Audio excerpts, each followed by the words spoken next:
ஏற்றுக்கொள்ள முடியாது. பிரதானத்துவம் இந்த கூட்டத்தில் கூட்டப்பட்டது. ஏன் இவ்வளவு ஒரு கன்ஃபியூஷன்? நான் ரொம்ப சிம்பிளான ஒரு கொஸ்டின். அவருக்கு வேற எந்த விதமான ரைட்ஸும் கிடையாது.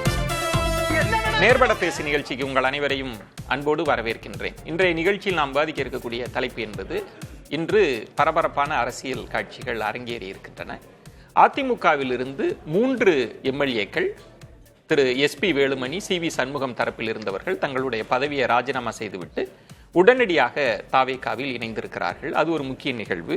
மற்றொன்று, இதை குதிரை பேரம் என மு.க. ஸ்டாலின் அவர்கள், எடப்பாடி பழனிசாமி அவர்கள்லாம் விமர்சித்திருக்கிறார்கள். இந்த 2 புள்ளிகளை மையமாக வச்சு தான் நம்ம தலைப்பை கட்டமைச்சிருக்கிறோம்.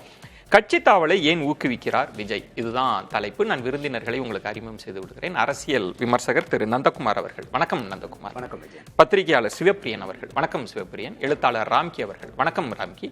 பத்திரிகையாளர் ஷியாம் அவர்களும் இணைந்திருக்கிறார். வணக்கம் ஷியாம். ஷியாம், உங்களிடமிருந்தே தொடங்குறேன். எஸ்பி வேலுமணி அவர்கள் சிவி சண்முகம் தரப்பினர், அவங்க ஆதரவு எம்எல்ஏக்கள் இருந்தாங்க. முடிவெடுக்கிற அதிகாரம் சபாநாயகர்கிட்ட தான் இருக்கு. இன்னும் அவர் முடிவு எடுக்கலை. அவருக்கு போதுமான ஆதரவும் வந்தாச்சு. திமுக அணியில் இருந்த கட்சிகள் 2 கட்சிகள் அமைச்சரவைக்குள்ளும் வந்தாச்சு. இருந்தும் இந்த 3 பேர் எதற்காக ராஜினாமா? உடனடியாக ஏன் தாவேகாவில் போய் சேரணும்? என்ன நடக்குது விஷயம்? இது ஒரு வகையான அரசியல் கொரோனான்னு தான் நான் நினைக்கிறேன். இன்னொரு கோவிட். குதிரை பேராங்கிறது பழைய நோய்ங்க. அந்த வைரஸ் மீண்டும் உருமாறும் போது இப்படியான ஒரு நிலை ஏற்படுகிறது. அரசியல் கொரோனாவா? அரசியல் கொரோனா. என்ன காரணம்னு நான் சொல்றேன். அதாவது தகுதி இழப்பு, தகுதி நீக்கம் 2 கடையில் அடிப்படை வித்தியாசம் இருக்குங்க. தகுதி இழப்பு எப்போ ஏற்படுது அப்படின்னா, எப்போ அந்த ஆக்ட் ஆஃப் டிஃபெக்ஷன் ஏற்படுதோ அப்பவுமே ஏற்படுறது. இந்த இடத்துல ஆக்ட் ஆஃப் டிஃபெக்ஷன் எது அப்படின்னா, பேரண்ட் பார்ட்டியோட கொறடா உத்தரவை எதிர்த்து வாக்கு போட்டது. தகுதி இழந்துட்டாங்க அவங்க. நிறைய கோர்ட் தீர்ப்பு இருக்கு இதுக்கு. தகுதி நீக்கம் அது சபாநாயகரோட பணி. சபாநாயகர் எதுல ஒளிகிறாரு அப்படின்னா, எனக்கு அதுல டைம் லிமிட் இல்லைங்கிற அந்த கான்செப்டுக்குள்ள ஒளிகிறாரு. நான் எவ்வளவு நாளைக்குள்ள முடிவு எடுக்கணும்னு சட்டம் ஒன்றும் சொல்லலைங்க. தவறு. கான்ஸ்டிடியூஷனல் மொராலிட்டின்னு ஒன்று இருக்கு. அதாவது அரசியல் சாசனத்தை காப்பாற்ற வேண்டிய கடமை. பதவி பிரமாணம் எடுக்கும் போது ஸ்பிரிட் ஆஃப் கான்ஸ்டிடியூஷன்ங்கிற வார்த்தையை நம்ம பயன்படுத்துறோம். வரி இல்லை, வார்த்தை இல்லை, நோக்கம். Intention of the law maker, intention of law itself. இவ்வளவு பணி அதுல இருக்கு. அப்போ கோர்ட்டு தீர்ப்புகள்ல சுப்ரீம் கோர்ட் தீர்ப்பு எல்லாத்துக்கும் பைண்டிங், நமக்கு எல்லாத்துக்கும் தெரியும். அதுல கூட 2 ஜட்ஜை விட 3 ஜட்ஜுங்கிறது ரொம்ப உயர்வானது. இப்போ சேம் நிலைமை பக்கத்து மாநிலம் கர்நாடகாவில் 2019 ஏற்படுதுங்க. எம்எல்ஏக்கள் தகுதி இழப்புக்கு உள்ளாயிட்டாங்க. அதுக்கு பிறகு ராஜினாமா தராங்க. அதாவது ஆட்சியெல்லாம் ஒரு 1.25 வருஷத்துக்கு பிறகுதான் இந்த நிலைமை வருது. இப்போ இது இங்க உடனே வந்திருக்கு. ராஜினாமா கொடுத்துட்டாங்க. ராஜினாமா சபாநாயகர் ஏற்றுக்கொள்வது இதே சிக்கல். சுப்ரீம் கோர்ட் போகும்போது சுப்ரீம் கோர்ட் என்ன சொல்லுது அப்படின்னா, எப்போ அவங்க தகுதி இழப்புக்கு உள்ளாகிறாங்களோ அந்த நிமிஷத்துல அவங்க தகுதி இழந்துட்டாங்க. ராஜினாமா கொடுப்பதன் மூலமாக தகுதி இழப்பை இன்ஃப்ளக்சுவஸ் பண்ண முடியாதுங்குது. அதாவது தகுதி இழப்புக்கான தண்டனை, தகுதி இழப்பு, இந்த 2ஐயும் ராஜினாமா கொடுப்பதுங்கிறது நிவர்த்தி செய்யாது. தகுதி இழந்தவர்கள் தான் அவங்க. அப்போ சபாநாயகர் எந்த இடத்துல அவர் தவறு இழைக்கிறாருன்னா, அவரை பொறுத்த வரைக்கும் அவருக்கான ஒரு நோக்கம் இதுல தெரியுது. அதாவது ஒரு கட்சி திமுக, அந்த கட்சி ஒரு பட்டியல் கொடுக்குது. உடனடியாக சட்டமன்ற செயலகம் இன்னார் எதிர்கட்சி தலைவர் அதெல்லாம் சொல்லிடுறாங்க. எதிர்கட்சி தலைவரை பேசலாம் அழைக்கிறாங்க. சபாநாயகர்கிட்டே அதே மாதிரியான ஒரு பட்டியலை அதிமுக கொடுக்குது. ஆனா அதுக்கான டிசிஷன் சொல்லாம அவர் இழுத்து அடிக்கிறாரு. ஆனா பிராக்டிக்கலாவே எப்ப பேரண்ட் பாடி கொடுக்குதோ அப்பவே அவங்களுக்கு பதவி வந்துருது. இதுக்கும் நிறைய சுப்ரீம் கோர்ட் தீர்ப்புகள் இருக்கு. அப்போ சபாநாயகரோட டிலே, இன்டென்ஷனல் டிலே, அது ஒண்ணு. 2வது முக்கியமான விஷயம் என்னன்னா, ஒரு கான்ஸ்டிடியூஷனல் மொராலிட்டியை காப்பாற்ற வேண்டிய சபாநாயகர் கடமை தவறுகிறார். 3வது முக்கியமான விஷயம் என்னன்னா, நீங்க ஆரம்பத்துல சொன்னது, அதான் மெஜாரிட்டி வந்துருச்சுங்களே, ஆமா, அப்புறம் எதுக்கு நீங்க புதிய கொரோனாவை கொண்டு வர்றீங்க? இந்த கேள்வி இதுல உண்மையிலே பிரதானம். ஏன்னா அவங்களை பொறுத்த வரைக்கும் மெஜாரிட்டி இருக்கு. அப்ப எந்த இடத்துல அவங்க இந்த முடிவு எடுக்கிறாங்க? என்னோட யூகம் என்னன்னா, இன்னும் கொஞ்சம் பேர் போறாங்க. அப்போ சட்டமன்றத்தோட எஃபெக்டிவ் ஸ்ட்ரென்த் 234 இருந்து குறையும். இப்போ 234 இருந்து குறையும் போது அதுல பாதி அப்படிங்கிறது டிவிகே அரசுக்கு அட்வான்டேஜா இருக்குங்கிற ஒரு இன்னர் கால்குலேஷன் இருக்கு. இப்போ உதாரணமா ஒரு 8 பேர் போயிட்டாங்கன்னு வைங்க. ஓகே. ஏற்கனவே வந்து காமராஜுக்கு பதவி போயிருச்சுங்க. அவர் ஒருத்தர் தான் பதவி போயிருச்சுதான். அது அடுத்த கட்டத்துக்கு டிடிவி அதை எடுத்துட்டு போனாருன்னா பதவி போயிடும்.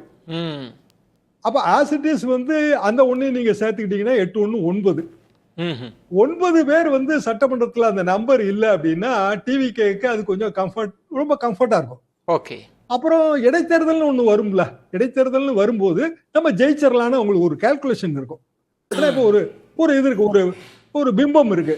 இதுல நம்ம ஜெயிச்சிடலாம், ஒரு 6 மாசத்துக்குள்ள இடைத்தேர்தல் வந்துரும், 3 மாசத்துக்குள்ள இடைத்தேர்தல் வந்துரும். அந்த இடத்துல தப்பு பண்றாங்க.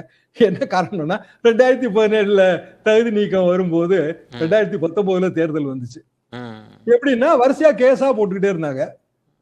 கேஸ் நிலுவையில் இருக்கும்போது தேர்தல் ஆணையம் அதை சொல்லி இடைத்தேர்தல் நடத்தாது.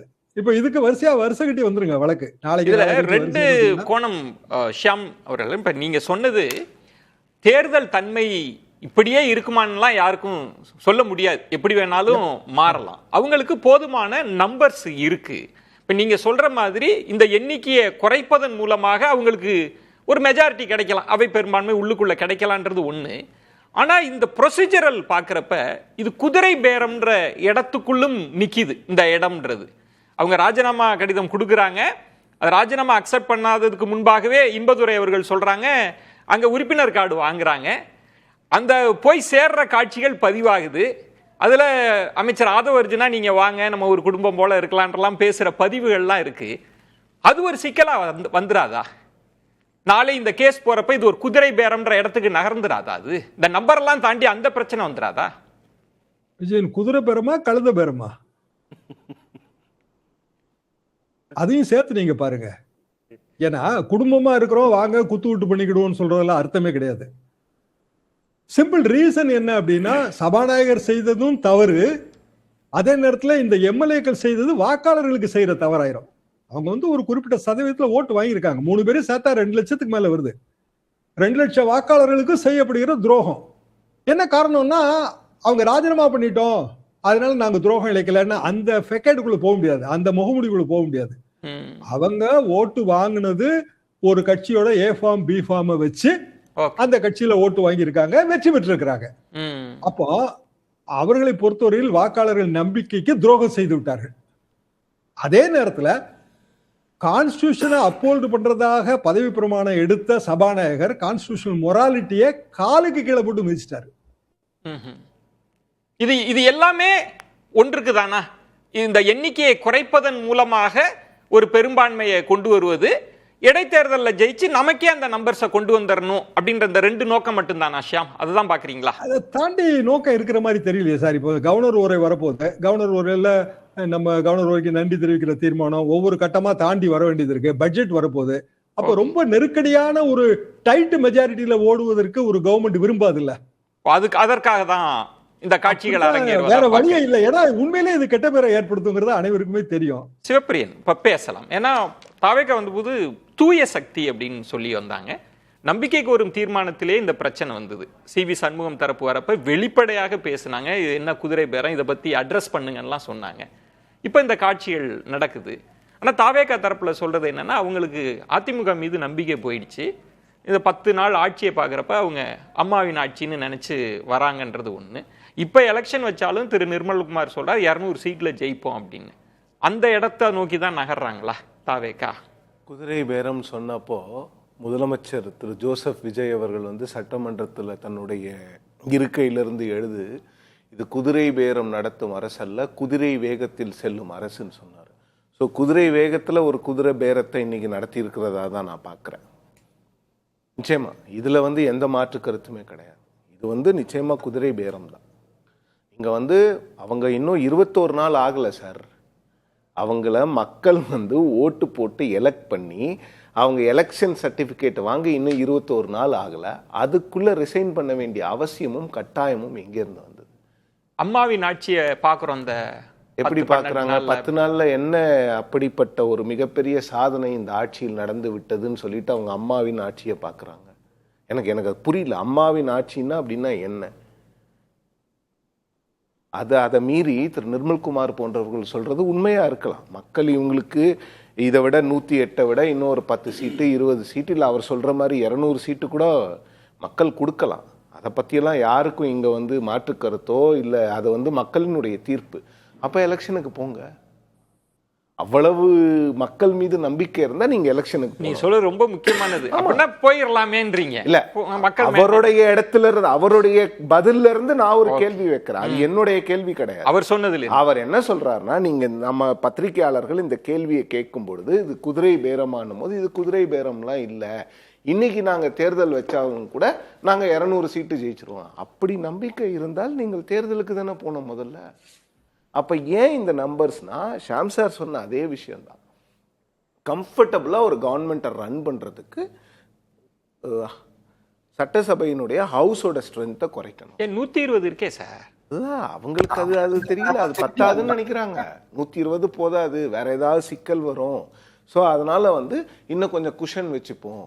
ஸோ வந்து ஒரு 230 225 கிட்டத்தட்ட கொண்டு வந்து நிறுத்திட்டோம்னா ஓரளவுக்கு குஷன் இருக்கும். நம்ம வந்து ஈஸியாக வந்து கவர்னர்ஸ் அட்ரஸ்ஸு, அதுக்கப்புறம் பட்ஜெட், இதெல்லாம் நீங்கள் பாஸ் பண்ணணும். இதெல்லாம் நிறைய பில்ஸ் கொண்டு அதிலேயே சிவப்பிரியா அப்படி இருக்கும் பொழுது இது ஒன்று தான் ஜஸ்டிஃபிகேஷனாக இருக்க முடியுமே தவிர வேற எந்த ஒரு காரணமும் இருக்கு. நீங்க சொல்றதுல ஒரு கம்ஃபர்ட் குஷன் இருக்கணும்ன்றது நீங்க சொல்றீங்க. ஆனா திரு இபிஎஸ் அவர்கள் தொடங்கி திரு ஸ்டாலின் அவர்கள் தொடங்கி அன்புமணி அவர்கள் பாராட்டுகிற அதே அன்புமணி அவர்கள் என்ன சொல்றாங்கன்னா, இவர்கள் யாருக்கும் நீங்க கட்சி பதவி கூட கொடுக்க கூடாது, திரும்பலாம் நிக்க வைக்க கூடாது, நீங்க தூய சக்தின்னு தானே சொல்லிட்டு வந்தீங்கன்னு அவ்வளவு எதிர்வினைகள் இருக்குல்ல. அது ஒரு வகையான ஒரு நெருக்கடியை தாவேக்காவுக்கு ஏற்படுத்தாதா? அதை பத்திலாம் அவங்க யோசிக்கலையா? தாவேக்காவுக்கு நெருக்கடி தான். அவங்க அதெல்லாம் யோசிச்சு அவங்களுக்கு என்னன்னா, இப்பதான் புதுசா வந்திருக்கிறோம். இன்னொன்று பார்த்தீங்கன்னா, நமக்கு வந்து மிகப்பெரிய அளவில் ஒரு ஆதரவு மக்கள்கிட்ட இருக்கு. இதெல்லாம் காலப்போக்கில் மறந்துடுவாங்க மக்கள். எலெக்ஷன் வர்றதுக்கு ஒரு 4 மாதம் 3 மாதம் ஆகும். அதுக்குள்ளே இதெல்லாம் மறந்துடலாம். இல்லைன்னா திரு விஜய் அவர்களுடைய முகத்தை வைத்து பாருங்க, எங்களுக்கு வந்து இப்படிப்பட்ட ஒரு விஷயம் இருக்குது, எங்களுக்கு 10 பேர் தேவை அப்படின்னு ஓப்பனாகவே பேசுவாங்கன்னு நினைக்கிறேன். ஏன்னா இப்போ இன்னைக்கு பேசுறது எல்லாமே ரொம்ப ஓப்பனாக தான் இருக்கு. திரு ஆதவ அர்ஜுனா அவர்களை வந்து அவங்க வந்து உடனே போய் சட்டமன்றத்தில் சந்திக்கிறாங்க. கீழே சட்டமன்ற சபாநாயகர்கிட்ட பேசிட்டு ஒரு ஃப்ளோர் ஒரு 20 படி இருக்கும்னு நினைக்கிறேன். நேராக மேலே போய் ஆதவ அர்ஜுனா அவர்களுடைய ரூம்ல போய் பேசுறாங்க. அங்க என்ன பேசுறாங்கிறது லைவா எல்லாரும் பார்த்தோம். அதன் பிறகு பக்கத்து ஒரு மணி நேரம் கழிச்சு ஸ்பீக்கர் கீழே திருப்பி ஒரு டிசிஷன் எடுக்கிறாரு. அப்புறம் பக்கத்துல இன்னொரு 4-5 ரூம் தள்ளி போய் முதலமைச்சரை பார்க்குறாங்க. ரொம்ப வெட்ட வெளிச்சமாக வெளிப்படையாக நடந்திருக்கு. ஏன் இதெல்லாம் இவ்வளவு ஊக்குவிக்க வேண்டும்ன்ற ஒரு கேள்வி இருக்குல்ல. இல்ல, ஊக்குவிக்க வேணும்னா நம்பர்ஸ் வேணும், ஆட்சி நடத்தணுங்கிறது மட்டும்தான். இங்க பிரச்சனை என்னன்னா, இது வந்து ஏற்கனவே பாஜக வந்து ஆபரேஷன் லோட்டஸ் அப்படிங்கிற பேர்ல பல மாநிலங்கள்ல நடத்தி இருக்கிறாங்க. கர்நாடகால எல்லாரும் நினைக்கிற மாதிரி 2019 நடத்தல, 2008 ஆரம்பிச்சுட்டாங்க அவங்க. ஆபரேஷன் லோட்டஸை முதல் முறையா இந்தியாவுக்கு வந்து பெருமளவுல வந்து இந்தியாவுக்கு அதை இன்ட்ரோடியூஸ் பண்ணது வந்து எடியூரப்பா தலைமையிலான பாஜக ஆட்சி. அதன் பிறகு 2019 கர்நாடகால அதே பாஜக அதை யூஸ் பண்ணாங்க. அதன் பிறகு மத்திய பிரதேஷ்ல அதே ஃபார்முலாவை இங்க வந்து தமிழ்நாட்டுக்கு இது ஆபரேஷன் விசில், அவ்வளவுதான். அந்த ஆபரேஷன் வாகை மலரா அப்படின்லாம் கேட்க மாட்டாங்க. ஆபரேஷன் விசில் ஆபரேஷன் விசில் தானே சிம்பல். அங்க லோட்டஸ், அங்க தாமரை, இங்க விசில், அவ்வளவு. சிவப்பிரியன் நீங்க சொன்ன மாதிரி இப்போ இடதுசாரிகள் அவங்க அமைச்சரவைக்குள்ள போகல, அவங்க வெளிப்படையாகவே சொல்லியிருந்தாங்க. பல இடங்கள்ல குதிரை பேரங்கள் நடக்கிறப்ப மிக கடுமையாக எதிர்த்து பேசினவங்க. இப்ப ஆதரிக்கிறவங்க எல்லாம் என்ன பேசுவாங்க? அவங்க எல்லாம் சைலண்டாவே கடந்து போயிருவாங்களா? இல்ல, இடதுசாரிகள் என்ன பண்ண போறாங்கன்னு வெயிட் பண்ணி பார்க்கணும். அவங்க ஒரு பிரின்சிபல் ஸ்டாண்ட் இதுல எடுத்திருக்காங்க. அவங்க வந்து அன்னைக்கு ரொம்ப வெளிப்படையாக அதிமுக ஆதரவு அமைச்சர்கள் அவங்க உள்ள வந்தாங்கன்னா நாங்க எங்களோட ஆதரவை மறுபரிசீலனை செய்வோம்ங்கிறத ரொம்ப வெளிப்படையா இடதுசாரிகள் 2 பேருமே பேசினாங்க. திருமாவளவன் அவர்களும் பேசினார். இப்ப திருமாவளவன் அவர்களுடைய கட்சி IUML பிளஸ் காங்கிரஸ் வந்து உள்ள அமைச்சரவைக்குள்ள இருக்கிறாங்க. விசிகே பேசுமாங்கிறத வெயிட் பண்ணி பார்க்கணும். பட் காங்கிரஸ் நிச்சயமா பேச மாட்டாங்க.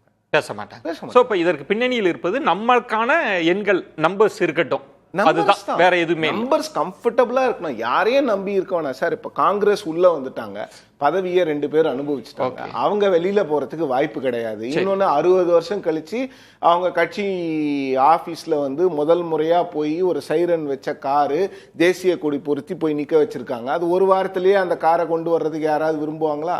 விரும்ப மாட்டாங்க. IUMLக்கும் அதே போன்றுதான். விசிகேவுக்கும் அந்த சிக்கல் இருக்கு. பட் அவங்க என்ன பேச போறாங்கிறத நம்ம பொறுத்திருந்து பார்க்கணும். ஆனா மற்ற கட்சிகள் லெஃப்ட்டுக்கு வந்து ஒரு பெரிய பிளஸ் என்னன்னா அவங்க உள்ள இல்ல, வெளியில தான் இருக்கு. வெளியில இருக்கும் போது அவங்க எந்த முடிவு வேணாலும் எடுக்கலாம். இப்படிப்பட்ட சிக்கல்கள் வரும்பொழுது இதுல ஒரே ஒரு விஷயம் விஜயன், இது என்னன்னா இன்னைக்கு நேத்து இது நடந்த மாதிரி தெரியல. அப்ப முதல்ல இருந்தே இந்த விஷயங்கள் நடந்து கொண்டிருக்கிறது திரைமறைவுல. அப்ப தூய சக்தி சொல்லி கொண்டிருந்த தாவேகா வந்து திரைமறைவுல ஒரு சில குதிரை பேரமோ இல்ல வந்து இன்னொரு கட்சியில இருக்கக்கூடிய உறுப்பினர்களை அவர்களுடைய பதவியை ராஜினாமா செய்ய வைத்து விட்டு அவங்க கட்சிக்கு கூட்டிட்டு வர்றாங்கன்னா அதுக்கு வேற என்ன பேருன்னு எக்ஸ்பிளைன் பண்ணுங்க. ரெண்டு விஷயம், எலெக்ஷன் ரிசல்ட் வந்தப்பயே நம்பர் இல்ல. அப்ப தாவேகா தரப்பில் சொல்லப்பட்டது நாங்க என்டிஏட்ட நாங்கள் ஆதரவும் கேட்குற மாட்டோம், அதுக்கான எண்ணமும் இல்லை அப்படின்லாம் சொல்லப்பட்டது. ஆனால் அவங்க அமமுகவிலிருந்து ஒரு நபர் வராரு, ஆதரவு கடிதம் கையெழுத்து போடுறதுல இவங்க தான் ஷூட் பண்ணி வச்சிருக்கிறாங்க, ஆதாரமாக வெளியிடுறாங்க. அப்புறம் திரும்ப சிவி சண்முகம் தரப்பை போய் பார்க்குறாங்க, அதுக்கும் எதிர்ப்பு வந்தது. நாங்கள் மறுபரிசீலனை செய்வோம்னு ஆதரிச்சவங்கலாம் சொன்னாங்க. இப்போ அந்த குழுவிலிருந்து சில பேர் ராஜினாமா பண்ணுறாங்க, இம்மிடியேட்டாக போய் கட்சியில் இதெல்லாம் ஏன் நடக்குது, இதை எப்படி புரிஞ்சுக்கிறது? இதை நம்ம முதல்ல தெளிவாக புரிஞ்சுக்க வேண்டியது என்னன்னா, அதிமுகவில் இருக்கிறவங்க இங்கே வந்து யாரும் சேரல. அங்கே எம்எல்ஏவாக 3 பேர் தேர்ந்தெடுக்கப்பட்ட நபர்கள் இப்போ மக்களினுடைய தீர்ப்பை மதிக்காமல் வராங்களா? இல்லை. மக்களினுடைய தீர்ப்பை மதிக்காமல் வராங்கன்னா எப்பன்னா, எம்எல்ஏவாக இருந்து இங்கே வந்து கூடாரத்தை மாற்றிருந்தாங்கன்னா மக்கள் தீர்ப்பு வந்து அவமதிக்கிறாங்கன்றலாம். அவங்க வந்து சீட்டு மக்களால் கொடுக்கப்பட்ட தீர்ப்பை ராஜினாமா பண்ணிடுறாங்க. ராஜினாமா பண்ணும்போதே ஆட்டோமேட்டிக்காக வந்து அவங்க அதிமுகவினுடைய உறுப்பினர்களும் இல்லை. சட்டப்பூர்வமாக இன்னைக்கு அந்த 3 பேரும் தனி நபர்கள். ஒரு தனி நபரா இந்த 3 பேர் வந்து தாவாக்கால சேர்றதுல என்ன பிரச்சனை இருக்குதுங்க? அப்ப இந்த குதிரை பேரம்ன்றதுக்கு என்ன சார்? அதுக்கு அது என்ன, எதை எப்படி டெஃபினேஷன்? குதிரை பேரம்ங்கிறது என்ன? எந்த ஆதாரத்தின் அடிப்படையில் இந்த குதிரை பேரம்ங்கிற வார்த்தை வைக்கப்படுது? ஏதாவது கேஸ் ஃபைல் பண்ணியிருக்காங்களா? ஏதாவது எவிடன்ஸ் வந்து கோர்ட்ல ப்ரொடியூஸ் பண்ணியிருக்காங்களா? கோர்ட் வந்து ஏதாவது வந்து இனிஷியலா வந்து ஏதாவது ஃபைண்டிங்ஸ் கொடுத்திருக்காங்களா? எந்த அடிப்படையில் இந்த குதிரை பேரம்ங்கிற குற்றச்சாட்டு? இது அரசியல் குற்றச்சாட்டு தவிர வேற என்ன? இல்ல சார், இந்த 3 பேர் விஜயன், இந்த 3 பேர் எங்க இருந்து வராங்கங்கிறது நீங்க முதல்ல பாத்துக்கங்க. எங்க இருந்து வராங்க? அதிமுகவினுடைய ஃபேக்ஷன்ல இருந்து வராங்க. சரி, அந்த அதிமுக ஃபேக்ஷன் உருவானதுக்கு காரணம் என்னன்னு சிவி சண்முகம் அவர்கள் பேட்டி கொடுக்கிறார். இந்த 3 பேர் பேட்டி கொடுக்கல. அவங்க சொன்னது 2 பிரதான காரணம். ஒன்னு, திமுக கூட அதிமுக போய் கைகோத்து 2 பேரும் சேர்ந்து ஒன்னா ஆட்சி அமைக்கிறதுக்கு எங்களுடைய ஃபவுண்டிங் பிரின்சிபலுக்கு எகைன்ஸ்டா இருக்குது. அப்ப அந்த மாதிரி திமுக கூட போய் கை சேர்த்துறதுக்கு தாவேகாவை ஆதரிக்கிறது எவ்வளவோ மேல் அப்படின்னு சொல்றாங்க. 2வது, இந்த தேர்தலில் வந்து பாத்தீங்கன்னாக்கா பாரதிய ஜனதா கூட எங்களுடைய உறவை முறிச்சுக்கிறோம், சிவி சண்முகம் தரப்புல சொன்னது. அப்ப அதை முறிச்சுக்கிறோம், அதோட இன்னைக்கு வந்து நம்ம ஜெனரல் கவுன்சிலை வந்து கூட்டணும், கட்சியினுடைய எதிர்கால நடவடிக்கையை பேசணும், அடுத்து வரக்கூடிய தேர்தல்ல எங்கெல்லாம் எப்படி எல்லாம் அதெல்லாம் அவங்க கட்சி பிரச்சனை. இல்ல இல்ல, இதுக்கு காரணம் அவங்க கட்சி பிரச்சனை. அதுதான் இங்க மெயின். இப்போ இந்த 2 காரணத்தை தான் இந்த ஃபேக்ஷன். ஒரு விஷயம் சொல்றேன். இல்ல ஒரே நிமிஷம், இந்த ஒரு வாய்ப்பு மட்டும். அப்போ இன்னைக்கு அந்த 25 பேர்ல இருந்து சிவி சண்முகத்தில் இருந்தது 5 பேர் இன்னைக்கு வந்து எடப்பாடி ஐயா அவர்கிட்ட போயிட்டாங்க. 3 பேர் இப்ப வந்திருக்காங்க. இப்ப இந்த 3 பேரும் அன்னைக்கு அமைச்சர் பதவிக்கு 6 பேர் 7 பேருங்க போது இந்த 3 பேர் யாராவது அங்க பேர் அடிபட்டுச்சா? அந்த 3 பேர் இவங்க 3 பேர் யாருன்னு கூட நமக்கு தெரியாது இன்னைக்கு வரைக்கும். அப்போ அந்த 25 பேர்ல இந்த 3 பேரு நீங்க சொன்ன அந்த பிரதானமான 2 காரணம், திமுகவை கைகோக்கிறத விட தாவேகா பரவாயில்ல, அதே மாதிரி அதிமுக வந்து எதிர்காலத்துல சீரமைக்கப்படணுங்கிறத, இந்த 2 பிரதான நோக்கத்துல முழுக்க உடன்பாடு இருந்த 3 நபர்களா இந்த நபர்கள் இருந்திருக்கலாம்ல. அப்ப இன்னைக்கு வந்து அந்த ஃபேக்ஷன் வந்து 5 பேர் அங்க போய் சேர்றாங்க. அப்போ இதுல இந்த மாதிரி நிலவை எடுத்துக்கும் போது நம்ம ஏன் இந்த எம்எல்ஏ பதவியில இருக்கணும்னு ராஜினாமா பண்றாங்க? அந்த இடத்துல தான் நிறைய கேள்விகள் இருக்கு. இப்போ நீங்க சொன்ன மாதிரி ஒரு ஃபேக்ஷன் இருக்கு, அது உட்கட்சி பிரச்சனை. திரு எடப்பாடி பழனிசாமி நம்பிக்கை கோரும் தீர்மானத்துல என்ன சொல்றாங்கன்னா, எங்களுக்குள்ள ஒரு பிரச்சனை இருக்கு, இதுல ஒரு முதலமைச்சர் போய் அதுல ஒரு ஃபேக்ஷனை சந்திச்சு ஆதரவு கோர்றதெல்லாம் இதுக்கு முன்னாடி நடந்ததே கிடையாது, இது மரபு இல்லை அப்படின்னு சொல்றாரு. அந்த நம்பர்ஸை போய் நீங்க முதல்ல பாக்குறீங்க. நீங்க மரியாதை நிமித்தமான சந்திப்புன்னா திரு பழனிசாமி அவர்களை தான் முதல்ல சந்திச்சிருக்கணும். அந்த சந்திப்பு நடக்கவே இல்லை, இவங்களை சந்திக்கிறீங்க. அதுக்கப்புறம் ஒரு பெரிய எதிர்ப்பு வருது, மினிஸ்ட்ரி எல்லாம் கொடுத்துடக்கூடாது அப்படிலாம் சொன்ன பாரு. இன்னொன்று, அமமுக எம்எல்ஏவை அதுக்கு முன்னாடியே கையெழுத்து வாங்குறது காட்சிகள் இருக்கு, வெளியிடுறாங்கன்னா அப்ப நீங்க அந்த கூட்டணிக்கிட்ட ஆதரவு கேட்டீங்கல்ல இந்தியா அலைன்ஸ்ட, அவங்கள்ட்ட என்ன வாக்குறுதி கொடுத்தீங்க? இங்கேருந்து யாரையும் கூப்பிட மாட்டோம். நீ இப்போ இதெல்லாம் நடக்குதுன்னா இதை எப்படி புரிஞ்சுப்பாங்கன்றேன். சூப்பர். இதே இந்த குதிரை பேரத்தை தான் வந்து அண்ணன் டிடிவி அவர்கள் வந்து அந்த அன்னைக்கு நைட்டு வந்து கவர்னர் ஆஃபீஸில் போய் வச்சார். அதுக்குள்ளார எத்தனை நேரத்தில் வந்து எஸ் காமராஜர் அவர்களும் 2 பேரும் ஒன்னா சேர்ந்து பிரஸுக்கு வந்தாங்க? ஒரு சில மணி நேரத்துக்குள்ளார வந்துட்டாங்க. அண்ணன் டிடிவி கேட்ட கேள்விக்கு, குதிரை பேரம்னு கேட்ட கேள்விக்கு இவர்கிட்ட எஸ் காமராஜர் கிட்ட கேட்கறாங்க, தாவேக்கால இருந்து உங்களை யாராவது வந்து பேசினாங்களா சார், பண்ணாங்களா சார், போது இல்லன்ட்டார். டிடிவி அவர்கள் வச்ச குதிரை பேரத்துக்கு உண்டான கேள்விக்கு எஸ் காமராஜர் வந்து பதில் அளிக்கிறார். இது ஒரு பகுதி. சரி, அடுத்தது வந்து பாத்தீங்கன்னாக்கா இன்னைக்கு இந்த கட்சியை வந்து ஏன் இங்க வராங்க அப்படிங்கறத நீங்க எடுக்கும்போது, அவருக்கு விஜய் அவர்கள் வந்து போய் எடப்பாடியாரை பார்த்திருக்கலாம், கட்டாயம் பார்த்திருக்கலாம். நான் இது பல இடத்துல பதிவு பண்ணியிருக்கேன். அவர் போய் பார்த்திருக்கலாம், தப்பு இல்லை. அன்னைக்கு அவருக்கு பிறந்த நாளும் கூட போய் கூட வாழ்த்து சொல்லிட்டு வந்திருக்கலாம். ஆனா இப்ப சிவி சண்முகம் அவர்களை போய் இவர் பார்த்ததுக்கு அப்புறம் நாங்க வந்து பாரதிய ஜனதா கூட உறவை முடிச்சுக்கிட்டு எங்களுக்கு சப்போர்ட் பண்றேன்னு சொன்னாங்களா, இல்ல அதை சொன்னதுக்கு அப்புறம் விஜய் அவர்கள் அங்க போனாங்களா? பாரதிய ஜனதா கூட எங்களுடைய தேர்தல் உறவு முடிஞ்சு போச்சு, நாங்க வந்து இவங்களுக்கு ஆதரவு கொடுக்கிறோம் சொன்னதுக்கு அப்புறம் தான் போறார். பாஜகன்ற பெயரை கூட பயன்படுத்தவே இல்லை. கூட்டணியில இருந்து வெளில வந்துட்டோம். பாஜகன்ற பெயரை கூட பயன்படுத்தினார். சிவி சண்முகம் பயன்படுத்தினார். நீங்க பேட்டி இருந்தா நீங்க பாருங்க சார், நீங்கள் திரும்ப பார்க்கலாம். பாரதிய ஜனதா கூட டைஸ முடிச்சுக்கிட்டேன்னு சொல்லிருக்காரு. கூட்டணியில இருந்து முதல் பேட்டியில சொல்றார். அதையும் தாண்டியே நான் கேட்பது, அப்ப அதுதான் உங்க டிமாண்டா? பாஜகவில இருந்து வெளில வந்துட்டாங்க, நாங்க அதனால ஆதரிக்கிறோம், அந்த இடம் வந்துட்டீங்களா? அதுதானே சார். அவர் இன்னைக்கு வரைக்கும் இப்ப அதிமுக கிட்ட 47 சீட் இருக்கு சார். சரிங்க. ஏன் வந்து அவர் அதிமுக கிட்ட போயிருந்தா சுலபமா முடிஞ்சிருக்கும்ல? 108 47 எவ்வளவு ஆச்சு உங்களுக்கு? 155 சீட் ராஜா மாதிரி ஆண்டு இருக்கலாம்ல? ஏன் வந்து 2 சீட்டா ஒரு சீட்டா இருக்கிறவங்க கிட்ட போய் கேட்கிறாரு? அப்ப அவங்க திடகாத்திரமா விஜய் அவர்கள் இருந்திருக்காரு, இல்ல பாரதிய ஜனதா ஆதரவில் இருக்கக்கூடிய கட்சிகள்கிட்ட நம்மளுடைய ஆதரவு வேண்டாம் அப்படிங்கிற நிலைப்பாட்டில் இருக்காரு. அப்ப வந்து சிவி சண்முகம் இந்த வார்த்தையை சொல்றாரு.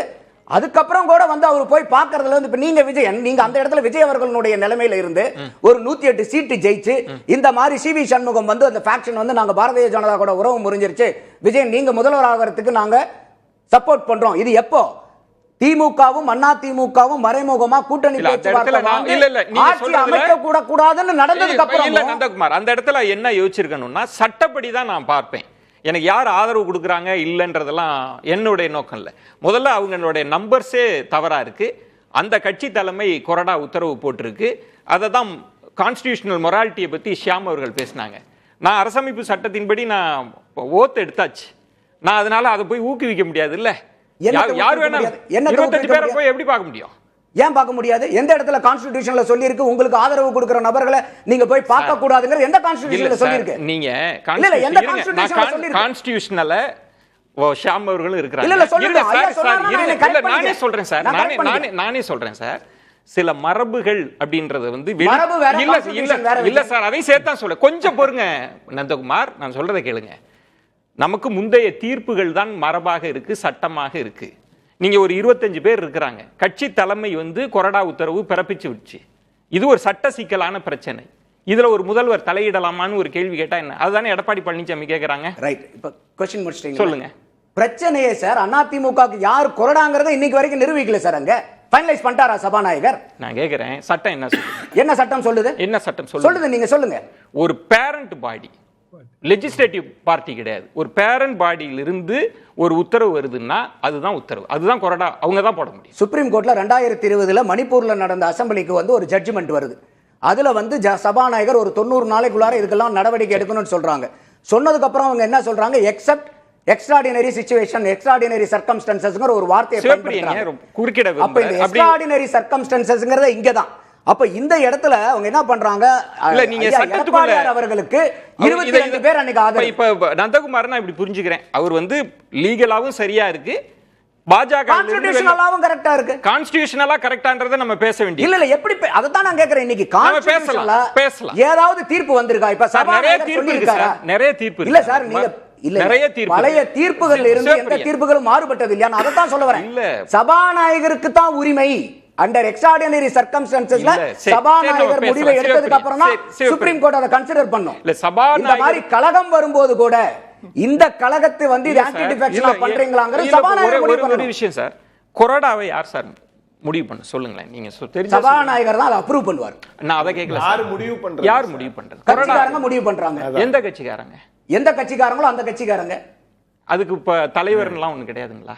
அப்படி இருந்தா எதுக்கு சார் சபாநாயகர்கிட்ட கொடுத்து ஒப்புதல் வாங்க வேண்டிய கட்டாயம் என்ன? நீங்களே அப்பாயின்ட் பண்ணிக்க வேண்டியதானே?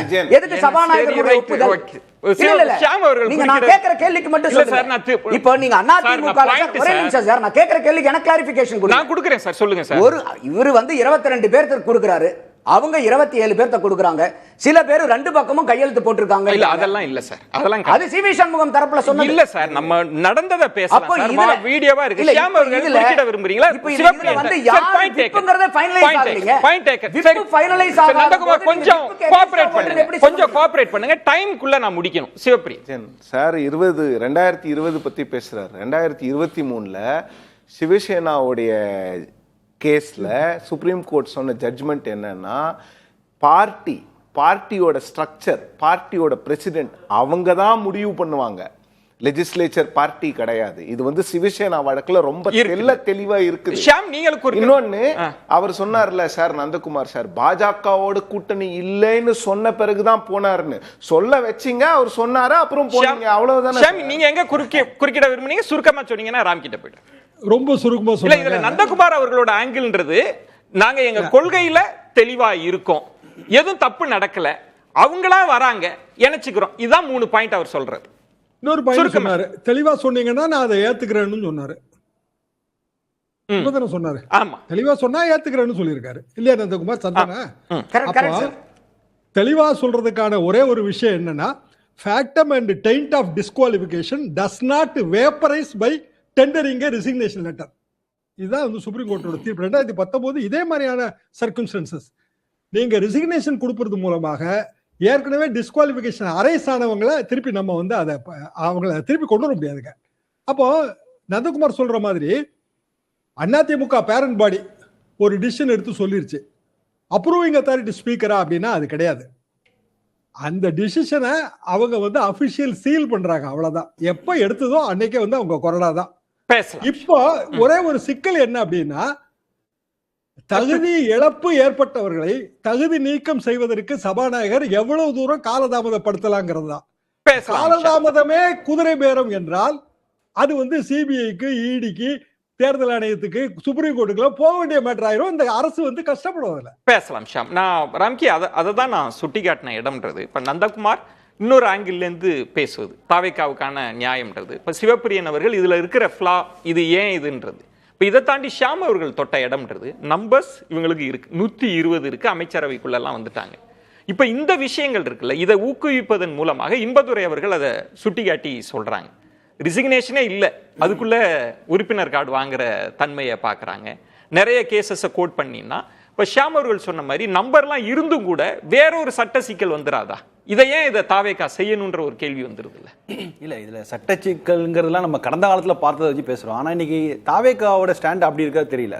அவங்க நேரடியாகவே 25 எம்எல்ஏக்கள்கிட்ட நீங்கள் வந்து உங்கள் பதவியை ரிசைன் பண்ணிட்டு வாங்க, நீங்கள் வெற்றி பெற்ற தொகுதிகளில் விசில் சின்ன சார்பாக நில்லுங்க, நான் பிரச்சாரம் பண்ணுறேன், நீங்கள் வெற்றி பெற்று வந்தவரை உங்களுக்கு அமைச்சர்களாக போகிறோம் அப்படிங்கிற ஒரு உத்தரவாதம் தந்திருக்க கூடும். 25 பேருக்கும் இது வந்து அமைச்சரவை எக்ஸ்பேண்ட் பண்ணுறதுக்கு முன்னாடி. ஸோ இப்போ இன்றைக்கி அமைச்சரை எக்ஸ்பேண்ட் பண்ணியாச்சு. 25 பேரில் எத்தனை அமைச்சர் மெட்டீரியல் நமக்கு தெரியும். சிவி சண்முகத்துலேருந்து ஆரம்பித்து 7 மணி 2 விஜயபாஸ்கர்லாம் இருக்காங்க. ஸோ இப்போ அவர்கள் ரிசைன் பண்ணிட்டு திரும்ப வந்தால் கூட அவங்களுக்கு அமைச்சர் பதவி இன்னைக்கு கிடைக்குமா அப்படிங்கிறது தெரில. அவங்க வந்து இதில் ஆர்ஏசி தான் ஆக்சுவலாக வெயிட் பண்ணி தான் ஆகணும். பட் இந்த சபாநாயகர் எப்போது முடிவெடுப்பார்? நம்ம ஏன் அதுக்குள்ளதான் போகணும். சபாநாயகர் எப்போ நம்ம வெளிப்படையாக தெரிஞ்ச விஷயம். எப்போது முடிவெடுப்பார்னா, இன்றைக்கு 3 எம்எல்ஏக்கள் முடிவெடுத்து விட்டார்கள். ரிமைனிங் 22 எம்எல்ஏக்கள் முடிவெடுக்கும் வரை சபாநாயகர் காத்திருப்பார். அவங்களும் ஒரு முடிவு எடுத்த பிறகுதான் அவர் இறுதி முடிவு எடுப்பார். இப்படிதான் நான் சாமானியரா புரிஞ்சுக்கிறீங்க. என்ன சாமானியரா என்ன புரிஞ்சுக்கிறீங்கன்னா, அவர் வெயிட் பண்றாரு, நீங்க ராஜினாமா பண்ணிட்டு இங்க வர போறீங்களா இல்ல அங்கேயே குழப்பத்துல இருக்க போறீங்க, இதான் கேள்வி. 1 மணி நேரத்தில் 3 எம்எல்ஏக்கள் வந்து கொடுக்குறாங்க, நாங்க ரிசைன் பண்றோம்னா காரணம்னா சொல்ல தேவையில்லை, உடனே அக்செப்டன்ஸ் சொல்லி கொடுக்க முடிஞ்ச இந்த சபாநாயகரால் என்ன இதை வேணாலும் ஒரு முடிவுக்கு வர முடியும். நந்தகுமார் அவர்கள் சொன்னதுல ஒரு பாயிண்ட் வாங்க. இப்ப இதுல இருக்கிற சட்ட சிக்கல் இதெல்லாம் தாண்டி அவங்க என்ன சொல்றாங்கன்னா, அவங்களுக்கு கட்சி தலைமை மீது நம்பிக்கை இல்லை, எங்கள்கிட்ட வராங்க, தாவேக்கா வந்து இணக்கமான சக்தின்னு வராங்கன்றது ஒன்று. ரெண்டாவது அவர் சொன்னது, அழுத்தி சொன்னதுன்றது, பாஜக கூட்டணியை விட்டுட்டு வராங்க, எங்களுக்கு எந்த சிக்கலும் இல்லை, எங்க கட்சியில வர போறாங்க, நாங்க வந்து தேர்தலை சந்திக்க போறோம்ன்றதை. பாஜக கூட்டணிட்டு வர இதெல்லாம் சிவி சண்முகம் ஏற்கனவே அவர் தொலைநோக்கு பார்வை கொண்டு வர. அதனால முதல் நாள் என்ன சொன்னார்னா, நாங்க பாஜக கூட்டணி இல்ல, பாமக கூட்டணி இல்ல, நாங்க தனியாளா இருக்கோம், எங்களை செத்துங்க பல தடவை சொன்னதுக்கு காரணமே அதுதான். நீங்க அது ஏதாவது ஒரு காரணத்துக்கு ரிஜெக்ட் பண்ணுவீங்களேன்னு. இப்ப அவங்கள வாஷிங் மிஷின்ல நீங்க போட்டு வெளுத்துட்டு கொண்டு வர தேவையில்லை, நேரடியாக சேர்த்துக் கொள்ளலாம், நாங்க ரெடின்னு சொன்னதுதான் அந்த 25 எம்எல்ஏக்களோட ஸ்டேட்மெண்ட். ஆக்சுவலா இப்ப நீங்க வந்து எனக்கு இதுல இன்னொன்று, இப்போ சிவி சண்முகம் அவர்கள்லாம் பேட்டி கொடுத்த தன்மையை பாக்குறீங்க, அவங்க அப்பா காலத்திலிருந்து அதிமுகவோடு எவ்வளவு இருந்துட்டு அவங்க என்ன கட்சியே விட்டுட்டு இன்னொரு கட்சியில எப்படி சார் அவங்க வேற ஒண்ணுக்கு ஃபைட் பண்ணிட்டு இருக்காங்க. நியூ நார்மல் ஷாம்தா சொன்ன மாதிரி கோவிடுக்கு அப்புறம் சிச்சுவேஷன் மாறிடுச்சு. இன்னைக்கு வந்து திமுக அண்ணா திமுகவை விட தாவேகாவுக்கு கூடுதல் அரசியல் பலம் வந்திருக்குது. அவங்கள ஆட்சி நீண்ட காலம் ஆட்சி இருப்பாங்கிற மாதிரியான பெர்செப்ஷன்லாம் உருவாக்கி வைக்கப்பட்டிருக்காது. நிஜமா என்னன்னு நமக்கு தெரியாது. அதெல்லாம் அடுத்தடுத்த வர தேர்தல், உள்ளாட்சி தேர்தல் இருக்குது, நடமா அதெல்லாம் பார்க்க போறோம். ஆனா அந்த கட்சியின் மீது நம்பிக்கை வந்து இந்த டிபிக்கல் நீங்க சொல்றீங்க ட்ரெடிஷனலா வந்தாங்கல்ல, எங்க அப்பாவும் திமுக காரரா, எங்க தாத்தாவும் அண்ணா திமுக சொன்னாங்களா இருக்காங்க, அவங்களே நம்ப ஆரம்பிச்சிட்டாங்க. அதனாலதான் இன்னைக்கு நீங்க இந்த மதுராந்தகம் வந்து ஒரு அண்ணா திமுக கோட்டை.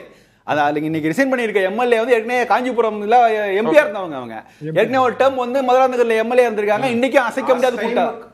என்டையர் சென்னை ரீஜன்ல ஜெயிச்ச ஒரே ஏடிஎம்கே கேண்டிடேட் அவங்க தான். கேபிசிசில ஒருத்தங்க மட்டும் தான் ஜெயிக்கிறாங்க. Very potential candidate. இன்னைக்கு அவங்க ரீஎலெக்ஷன் வச்சு ரெட்டல்னா அவங்களும் ஜெயிப்பாங்க.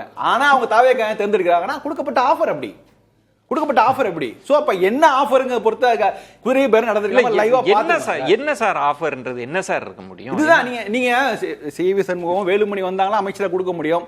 இவங்க மதுராந்த எம்எல்ஏ இருக்காங்கல்ல, அவங்களுக்கு வந்து அமைச்சர் பதவி கிடைக்கிறது ஒரு வாய்ப்பு இல்ல சார். இன்னைக்கு பல கட்சிகள் எதிர்வினை ஆற்றி விட்டார்கள். பாமக எதிர்வினை ஆற்றுது. இவங்களுக்கு கட்சியிலே நீங்க பொறுப்பு கொடுக்க கூடாது அப்படின்றாங்க. தேமுதிக சொல்லிட்டாங்க, அமமுக சொல்லிட்டாங்க. எல்லா நாளை சிவப்பிரியன் சொல்ற மாதிரி இடதுசாரிகள் என்ன சொல்ல போறாங்கலாம் தெரியல. இப்ப எல்லா எதிர்ப்புகளும் அக்குமுலேட் ஆகும்ல. ஆகட்டுமே. அதெல்லாம் யூகிச்சு வந்தா பரவாயில்லன்னு வராங்களா? அதையெல்லாம் கடந்து சொல்றது ரெடியா தான் இருக்கு தாவே காத்திரம். அவங்க அதாவது இல்லைன்னா இதை முன்னாடியே செய்திருப்பாங்க. இப்போ ஒவ்வொருத்தரா தான் வருவாங்க. மூணு பேட்சா வரதுக்கு வாய்ப்பு இருக்குது. நான் சொல்றேன் 25 எம்எல்ஏக்கள் தங்கள் முடிவே, நீங்க எடப்பாடி பக்கம் போறதா இல்ல வேற எங்கேயாவது போறதா இல்ல ரிசைன் பண்ணிட்டு போய் இதெல்லாம் ஒரு முடிவு எடுக்கிற வரைக்கும் இந்த சினரியை தொடரும் தான் நினைக்கிறேன். இது ஒரு பிரமாதமான ஹெட்லைன்ஸ் மேனேஜ்மெண்ட் நல்லா பண்றாங்க. எல்லா கட்சிகளும் கருத்து சொல்லுவாங்க, எல்லாம் செய்வாங்க. இதை வந்து நம்ம நீங்க என்ன சொல்ல வரீங்கன்னா எந்த விமர்சனங்களோ அதெல்லாம் இல்ல மக்கள் அப்படின்றது. இப்ப தலைப்போட அடுத்த கட்டம் நகரலாம்னு நினைக்கிறேன். இப்ப நீங்க சொன்ன மாதிரி இது வேற விளைவுகளை ஏற்படுத்தவும் வாய்ப்பு இருக்கா? அப்படித்தான் நான் நினைக்கிறேன். நரசிம்மராவ் வழக்கு எடுங்களேன். ஜேஎம்எம் பிரைபரி கேஸ் உங்களுக்கு நல்லா தெரியும், 93. அதுக்கு பிறகு அது ஜேஎம்எம் இதே மாதிரி குதிரை பேரம் லஞ்சம் கொடுத்தாருங்கிற குற்றச்சாட்டு. அப்புறம் 96ல் சிபிஐ வழக்கு பதிவு செய்தது. அப்புறம் நரசிம்மராவுக்கு தண்டனையெல்லாம் கிடைச்சது. அரசியல் எதிர்காலமே போயிடுச்சு அவருக்கு. என்ன காரணம்னா இது இதோட நிற்காது இல்லைங்க. இது ஆட்டோமேட்டிக்கா டெல்லிக்கு தான் போய் ஆகணும், சுப்ரீம் கோர்ட்டுக்கு போகணும், பிற அமைப்புகளுக்கு போகும்போது இதன் கெடு விளைவுகள் வந்து விஜய் சந்திக்க வேண்டியது வரும். அது எனக்கு என்னமோ உண்மையிலே இது தேவையற்றதுன்னு தான் நான் நினைக்கிறேன். அவங்களுக்கு உண்மையிலே மெஜாரிட்டி இருக்கு. எந்த கட்சியும் தேர்தலுக்கு தயாரா இல்ல. யாரு தயாரா இருக்கா சொல்லுங்க இப்போ? அப்ப வந்து ஒரு நல்ல ரூட்ல போயிட்டு இருந்தாங்க. வாக்குறுதிகள் நிறைவேற்றலை அதெல்லாம் வந்து பின்னாடி பார்க்க வேண்டிய விஷயம் தாங்க. ஒரு 15 நாள் 20 நாள் ஆயிருக்கு. வாக்குறுதி நிறைவேற்ற நல்ல டைம் இருக்கு. தாராளமா டைம் எடுத்துட்டு நிறைவேற்றலாம். இன்னொரு மாற்று சக்தியா வந்திருக்கிறாங்க. ஒரு 3வது பார்ட்டி தமிழ்நாட்டுல ஓரளவுக்கு வெற்றி பெற்றிருக்கிறதே ஒரு பெரிய விஷயம்.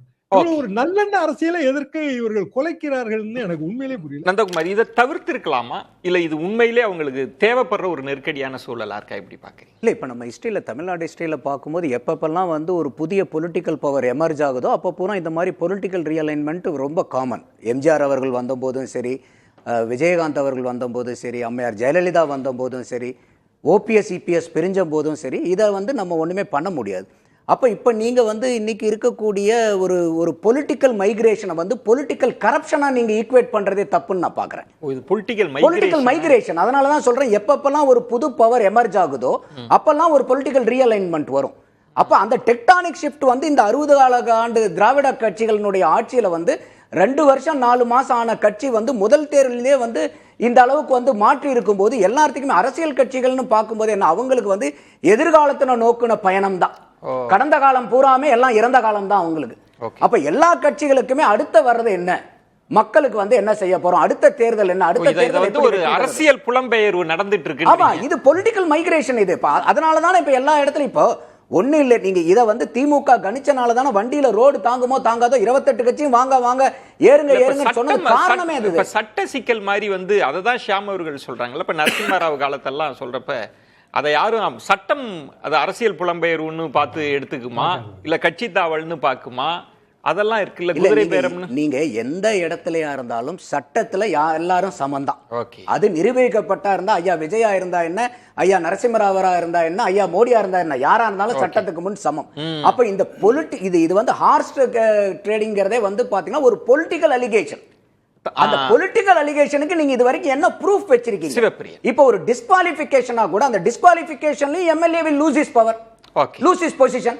அப்படி லூஸ் ஆனா கூட he is having all the constitutional rights to go and join in another party. Sivapriyan, இதுல இன்னொரு கோணம் இருக்குல்ல. இப்ப நந்தகுமார் சொல்ற மாதிரி அவங்க வந்து ஏடிஎம்கே சின்னத்துல ஜெயிச்சிட்டு அப்படியே போகல, அவங்க ராஜினாமா பண்ணிட்டு இந்த கட்சியில சேர்ந்து நாளைக்கு மக்களை சந்திச்சு தான் போறாங்க அப்படின்றப்ப அதுல ஒரு கிளியரன்ஸ் அவங்களுக்கு கிடைக்குதுன்ற மாதிரி சொல்றாரு. அது கரெக்டா? கிளியரன்ஸ் வந்து நீங்க கான்ஸ்டிடியூஷனல் லாவை அப்படியே அப்ளை பண்ணா அது கரெக்ட்.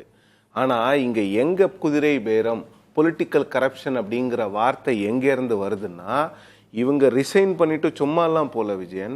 நாளைக்கு அந்த கட்சியில வந்து அவங்க அதே தொகுதிக்கு வேட்பாளர் ஆக போறாங்க. அதை மரகதம் குமாரவேல் வந்து இண்டிகேட்டும் பண்றாங்க, மதுராந்தகம் தொகுதியினுடைய மக்களினுடைய நலனுக்காக. அப்ப அவங்களுக்கு ஒரு ப்ராமிஸ் கொடுக்கப்பட்டிருக்கிறது. அப்ப இது கொடுக்கல் வாங்கல், இதுதான் குதிரை பேரம்ங்கிறது, வேற எதுவுமே கிடையாது. அவங்க வந்து எந்த பதவியும் இல்லாம நாளைக்கு அவங்களுக்கு வந்து அந்த 3 பேருக்குமே பை எலெக்ஷன் சீட்டு கொடுக்காம, அந்த பை எலெக்ஷன்ல ஏற்கனவே தாவேக்காவுல நின்றுருக்காங்கல்ல 3 பேர், அவங்களுக்கு கொடுத்தாங்கன்னா இது குதிரை பேரம் கிடையாது. அவங்களுக்கு கொடுத்தாங்கன்னா நியாயமா இருக்கிறாங்க, நான் தூய சக்தி. ஆனா இந்த 3 பேருக்கு திருப்பி சீட்டு கொடுத்தாங்கன்னா அப்ப என்ன அர்த்தம்? நீங்க சொல்றது முக்கியமான பாயிண்ட் சிவபிரியன். ஏன்னா அவங்களே பேட்டியில சொல்றாங்க, நான் ஒரு ஆளுங்கட்சி எம்எல்ஏவா இருந்தாதானே செய்யும். இதுல இன்னொன்னு விஜயன், 5 வருஷமா நான் எதிர்கட்சியில இருந்துட்டேன், இதுக்கு மேல என்னால எதிர்கட்சி வரிசையில எல்லாம் உட்கார முடியாதுங்கறத அவங்களே தெளிவா சொல்றாங்க. ஆனாலும் மக்கள்கிட்ட தான் போறாங்க, விசில் சின்னத்துல தான் போறாங்கன்றத மக்கள் எப்படி எடுத்துப்பாங்க? இல்ல ஏன் இன்னொரு கட்சியில இருந்து கொண்டு வந்தாங்கன்ற கேள்வியா? அதை தாண்டி ஷியாம் கேட்கிற மாதிரி இது தேவையே இல்லாத ஒரு மூவ்னு சொல்றதை எப்படி? இல்ல நான் தேவையில்லாத மூவ்னு நினைக்கிறேன். அதாவது இது மாதிரி குதிரை பேர் நடந்தா பேக் ஃபயர் ஆகும்னு தாவேகா தலைமைக்கு நல்லாவே தெரியும். தெரிந்து ஏன் செய்யறாருன்னா, அப்ப இப்போ இருக்கிற கூட்டணி கட்சியில ஏதோ ஒரு குடைச்சல் ஆரம்பித்து விட்டது.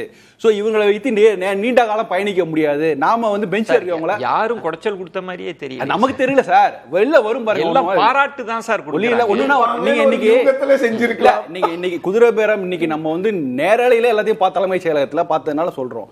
திமுக தலைவர் ஸ்டாலின் அவர்கள் சொல்றதுல பாத்தீங்கன்னா, காட்சி 1 என்னைக்கு திமுக கூட்டணி கட்சி தலைவரை போய் ரீச் பண்ணீங்களோ, சோபா வரும் முன்னே அதுக்கப்புறம் ஆதரவு வரும் பின்னேங்கிற மாதிரி என்னைக்கு அந்த சீன் முதல் சீன்லயே அதுவே குதிரை பேரதாங்கிறாரு. ரெண்டாவது நீங்க 7 மணி குரூப்பை வந்து அவங்க கூட முதல்ல போய் பார்த்து எனக்கு ஒண்ணு புரியலங்க, என்ன சோபான்னா என்ன சார்? அது தெரியல சார். சார் எனக்கு ரொம்ப நாளா டவுட் சார். ஆக்சுவலா சோபா நீதிபதியா கேட்பாருன்னு நினைக்கிறேன். முதல்வர் உட்கார்றதுக்காக சோபா உள்ள எடுத்துட்டு போனாங்க. ஆனா முதல்வர் வந்தபோது அவர் உட்கார்ந்து பார்த்த மாதிரி ஒரு விஷயம் நான் பார்க்கவே இல்லை சார். எனக்கு ரொம்ப வருத்தமா இருக்கு. சரி அது இருக்கட்டும், ஒரு விளக்கம் கொடுப்பாங்கன்னு நினைக்கிறேன். பட் இது வந்து காட்சி, இது 3வது காட்சி. 3 காட்சிகளுமே ஸ்டாலின் அவர் சொல்லுவா, 3 காட்சிகளுமே ஒரு குதிரை பேரத்துக்கான விஷயம் தான். அப்ப இதை இவ்வளவு தூரம் துணி செய்யறாங்கன்னா பின்னாடி ஏதோ நடந்துட்டு இருக்குது. அதனால இப்போது தாவேகா அரசுக்கு கொடுக்கக்கூடிய கூட்டணி கட்சி தலைவர்கள் மனதார கொடுக்குறாங்களா, இல்ல பின்னணியில நான் நிபந்தனையற்ற ஆதரவு சொன்னாங்க, அது மறைமுகமா ஏதாவது நிபந்தனை இருக்குதா என்னன்னு நமக்கு தெரியாது. எந்த இடம் குறிக்கிறது? ராம்கி நம்ம 3 காட்சின்னு சொன்னாரு, நம்ம 5 காட்சிக்கு இப்ப அலோவ் பண்ணிட்டோம். இன்னும் 2 காட்சி பாக்கி இருக்கு. அதுல கிளைமேக்ஸும் உண்டா ஷியாம்? இருக்கும் தான் நான் நினைக்கிறேன். நம்ம காலையில அலோவ் பண்ணிட்டோம்ல. நந்தகுமார், நீங்க இப்போ ஒரு எம்எல்ஏ வந்து ஒரு கட்சியிலிருந்து ராஜினாமா பண்ணிட்டு அவர் இன்னைக்கும் எம்எல்ஏ, அந்த ராஜினாமா பண்றதுக்கு முன்னாடி வரைக்கும் அவர் எம்எல்ஏ பதவியில இருக்கார்.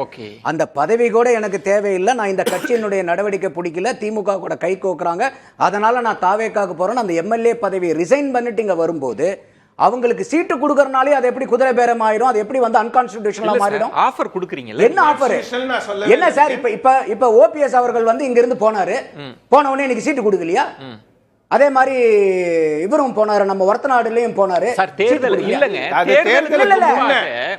இது தேர்தலுக்கு பின்னாடி, தேர்தலுக்கு முன்பு போகலாம். குதிரை பேரம்ங்கிறது என்ன? நீங்க எங்க தேர்தலுக்கு பின்பு தாங்க குதிரை பேரம். ஏன்னா ஒரு கட்சிக்கு வந்தா ஒரு சீட்டு கொடுக்க கூடாது, கொடுக்கறதுங்கிறது ஒரு அன்கான்ஸ்டிடியூஷனலா எந்த இடத்துல இருக்குது? புதுசா நம்ம கண்டுபிடிச்சு நேரம் கொடுக்கணும். சிவபிரியன், எந்த இடத்துல இருக்குது? அன்கான்ஸ்டிடியூஷனல்ங்கிற வார்த்தையை நான் யூஸ் பண்ணல. 1. 2வது, ஓபிஎஸ் அவர்களும் திரு வைத்திலிங்கம் அவர்களும் வந்து ஒரு ஆட்சியினுடைய முடிவில் கடைசியில போறாங்க. தேர்தலுக்கு முன்ன தேர்தலுக்கு பிறகு 21 நாள் தான் ஆகுது. ரிசல்ட் வந்து இன்னைக்கு சரியா 21 நாள் தான் ஆகுது. இந்த அரசுக்கு, தாவேகா அரசுக்கு அவங்களுக்கு 107 பேர் தான் இருக்கிறாங்க.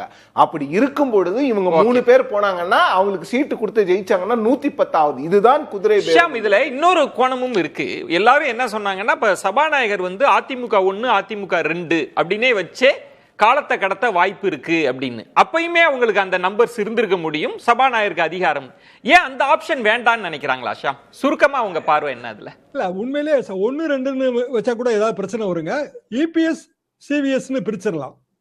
அதுக்கு அவருக்கு உரிமை இருக்கு. நீங்க அதை கேள்வி கேட்கணும், கோர்ட்டுக்கு போகணும், ரொம்ப டைம் எடுக்கும். ஓகே, அது உண்மையிலேயே அது பெட்டர் ரூட். எனக்கு நிஜமாவே எனக்கு புரியல விஜயன், இந்த ஹோல் டிராமாவை இல்லைன்னா எப்படி எடுத்துக்கிட்டாலும் சரிதான், புரியவே இல்லை. பொறுத்திருந்து பார்க்கலாம். விருந்தினர்களுக்கு என்னுடைய நெஞ்சம் நிறைந்த நன்றிகளை தெரிவித்துக் கொள்கிறேன். மற்றொரு தலைப்புல சந்திக்கிறேன். நன்றி, வணக்கம். அது வந்து கண்டிப்பா ஏற்றுக்கொள்ள முடியாது. பிரதானத்துவம் இந்த கூட்டத்தில் கூட்டப்பட்டது. ஏன் இவ்வளவு ஒரு கன்ஃபியூஷன்? நான் ரொம்ப சிம்பிளான ஒரு பர்சன். அவருக்கு வேற எந்த விதமான ரைட்ஸும் கிடையாது. என்ன